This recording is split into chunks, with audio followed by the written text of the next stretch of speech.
Movie के start में हम लोग एंशिएंट एज का समय देखते हैं जहाँ पे कुछ कबीले वाले एक जानवर का शिकार कर रहे थे। अब उसके बाद सीन चेंज होता है और हम नोबिता की पूरी क्लास को देखते हैं जहाँ पे उनके प्रिंसिपल सबको म्यूजियम लाए थे। जब यहाँ पे सब लोग घूम रहे थे तो शिजुका को वहाँ पे एक रखा नेकलेस बहुत ज़्यादा पसंद आता है जो कि असल में बहुत ज़्यादा अच्छा था।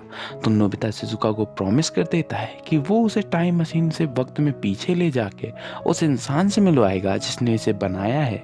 पर जब वो घर आता है तो उसकी मॉम उसे डांट के चुप करा देती हैं और होमवर्क करने को कहती हैं, जिसकी वजह से नोबिता रोने लगता है क्योंकि उसे शिजुका से लिया प्रॉमिस पूरा करना था। तो डोरेमोन नोबिता को फॉरगेटिंग फ्लावर गैजेट देता है जिसकी मदद से वो अपनी मॉम की कुछ टाइम के लिए याददाश्त मिटा देता है। इसके बाद नोबिता टाइम में पीछे जाने के लिए निकलने लगता है। तभी वहाँ पे डोरेमोन नोबिता को इसके लिए मना करने लगता है क्योंकि उस समय में काफ़ी ज़्यादा बड़े और ख़तरनाक जानवर होते थे जिससे नोबिता बच नहीं पाएगा। लेकिन नोबिता डोरेमोन को फॉरगेटिंग फ्लावर सुंघा देता है और उसकी याददाश्त मिटा के उसे बाहर भेज देता है। फिर नोबिता डोरेमोन की स्पेयर पॉकेट से यहाँ पे मोमोटारो डबलिंग्स निकाल लेता है और फॉरगेटिंग फ्लावर और उनको डमलिंग्स को एक साथ एक बैग में रख लेता है। तब फिर वहाँ पे शिजुका आ जाती है। फिर नोबिता शिजुका के साथ टाइम मशीन में बैठकर 12,000 साल का पहले का काउंटडाउन स्टार्ट कर देता है। फिर वहाँ पे उसे याद आता है कि उसने शूज़ तो बाहर ही भूल गया है। तो फिर वो वहाँ पे शूज़ लेने बाहर आ जाता है, लेकिन फिर वो शूज़ लेके जब वापस आता है तो वो देखता है कि काउंटडाउन खत्म हो गया। और जब टाइम मशीन स्टार्ट होती है तो शिजुका को एक झटका लगता है और वो नीचे गिर जाती है। तो वो गलती से फॉरगेटिंग फ्लावर सूंघ लेती है। अब उसी वक्त वहाँ पर डोरेमोन, जियान और सुनियो आ जाते हैं और उससे अब सब याद आ गया था डोरेमोन को। और शिजुका वहाँ से चली जाती है क्योंकि काउंटडाउन खत्म हो चुका था। फिर नोबिता डोरेमोन से शिजुका को बचाने के लिए कहता है, इसीलिए डोरेमोन एक टाइम बेल्ट नाम का गैजेट निकालता है और उसकी मदद से वो लोग वहीं पे पहुंच जाते हैं जहाँ पे शिजुका गई थी। अब वहाँ पे टेम्परेचर अलग होने की वजह से उनकी तबीयत खराब होने लगती है। फिर डोरेमोन सबको जादुई कपड़े देता है जिससे उनको ठंड नहीं लगती है। अब इसके बाद डायरेक्शन स्टिक की मदद से वो लोग शिजुका को ढूंढने लगते हैं, पर काफ़ी उड़ने के बाद उनके बैम्बू कॉप्टर की बैटरी ख़त्म हो जाती है तो वो सब नीचे गिरते हैं जाके। अब शाम होने की वजह से वो वहीं पे रुकने का डिसाइड करते हैं।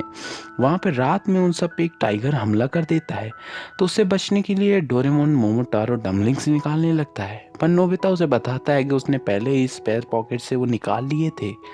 तो यह सुनकर वो सब डरने लगते हैं क्योंकि अब उनके पास कुछ नहीं था। अब उसी वक्त वहाँ पे मास्क पहने कुछ लोग आ जाते हैं जिनमें से उनकी लीडर टाइगर को कुछ खिलाकर शांत कर देती है। यह देखकर डोरेमोन को लगता है और सबको लगता है कि वो उनकी मदद करने के लिए आए हैं, पर वो लोग उन पर ही हमला कर देते हैं जिससे बचकर वो यहाँ से भागने लगते हैं और फिर वो आगे जाके एक नदी में गिर जाते हैं। अब अगली सुबह उन्हें एक जैकी नाम की लड़की बचा लेती है। जैकी वहीं पे अपनी कबीले वालों के साथ में रहती थी। अब उसके बाद वो सब ट्रांसलेशन गैजेट की मदद से जैकी से बात करते हैं। फिर वो उससे शिजुका के बारे में भी पूछते हैं तो जैकी बताती है कि मैंने किसी शिजुका नाम की लड़की को यहाँ पे नहीं देखा है। तभी जैकी की मॉम आकर जैकी को बताती हैं कि उनके गांव में एक पागल हाथी घुस आया है और उसके पिता उससे लड़ रहे हैं। अब इसके बाद वो वहीं पे पहुंचते हैं जहाँ पे उसके पिता लड़ रहे होते हैं, जहाँ डोरेमोन उसे कंट्रोल करने के लिए एक गैजेट निकालता है और जियान उसे लेके हाथी पे मारता है जिससे हाथी शांत हो जाता है, उनके कंट्रोल में आ जाता है। अब उसके बाद वहाँ पे मास्क वाले लोग भी आ जाते हैं तो नोबिता उनके लीडर से शिजुका के बारे में पूछता है तो वो कुछ भी जवाब नहीं देती है, जिससे नोबिता समझ जाता है कि इनको कुछ तो पता है शिजुका के बारे में। फिर वो वहाँ से चले जाते हैं मास्क वाले लोग। अब हम एक आदमी को देखते हैं जो कि उन मास्क वाले लोगों का एडवाइज़र होता है जिसका नाम जेम्स होता है। उसे जब पता चलता है कि उनके अलावा भी कुछ लोग हैं जो जानवरों को कंट्रोल कर सकते हैं तो वो उन्हें पकड़ने के लिए कहता है। अब अगली सुबह सुबह जियान और सुनियो को वो लोग बताते हैं उन मास्क वाले लोगों के बारे में सब कुछ। फिर जैगी नोबिता को वही नेकलेस देती है जो कि उसने खुद बनाया था, जो शिजुका को एक दिन पसंद आया था।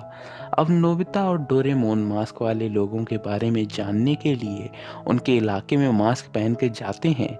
वहाँ पे नोबिता को अपना बैग पड़ा मिलता है जिसके के अंदर डम्बलिंग्स होते हैं और यह देखकर डोरेमोन समझ जाता है कि वो मास्क वाली लीडर और कोई नहीं बल्कि शिजुका थी, जो कि डम्बलिंग्स की मदद के यहाँ पे जानवरों को कंट्रोल कर रही थी।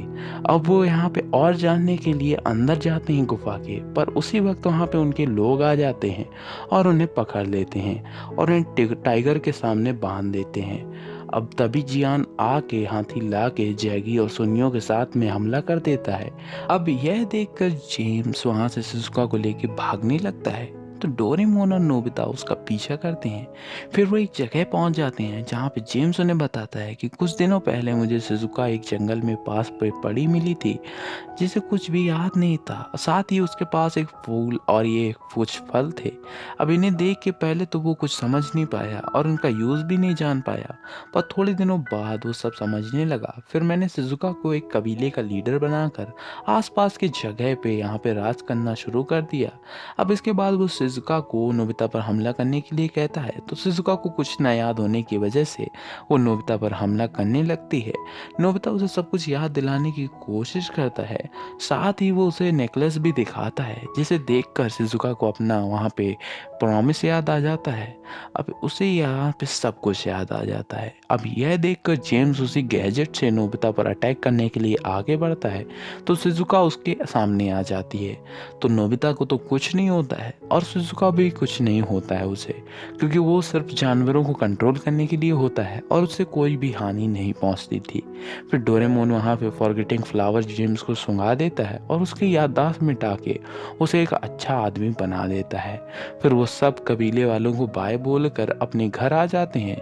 अब जब नोबिता को मॉम को सब कुछ याद आ जाता है, तो वो उससे होमवर्क कराती हैं। फिर नोबिता बहुत रोता है। अब यहाँ पे मूवी एंड हो जाती है। वीडियो को पूरा देखने का आपका शुक्रिया, और वीडियो को अगर आपको अच्छा लगा हो तो लाइक कर लेना। अगर चैनल पे आप नए हो तो सब्सक्राइब कर लेना, नोटिफिकेशंस ऑल कर लेना, और आप लोग ऐसे ही सपोर्ट बनाए रहें।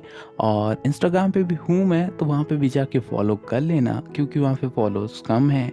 और मिलते हैं नेक्स्ट वीडियो में, तब तक के लिए बाय बाय।